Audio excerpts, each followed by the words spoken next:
طبعا نبغى نتعرف على بقية الشباب، ما نبغى نعطل أحد، بس نبغى تعرف على اسمك وأمنياتك، وإن شاء الله بتتواجد بكرة ولا لا؟ عبد العزيز القصير. طبعا نتمنى الفوز لنادي مضر الكواسر الأبطال، وإن شاء الله نكون متواجدين. جعفر الجنبي. طبعا في البداية أتمنى فوز نادي مضر بالمباراة والبطولة، والله يوفقهم، وإن شاء الله يكون عندنا فرصة ونحضر اللقاء إن شاء الله. موفقين. السيد إبراهيم أبو الرحي. نتمنى إن شاء الله الفوز إلى المضر، وبالنسبة لتواجدنا إن شاء الله نكون متواجدين إحنا والأولاد.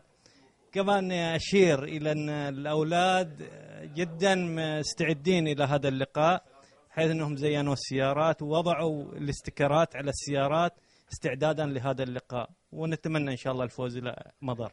شكرا لكم.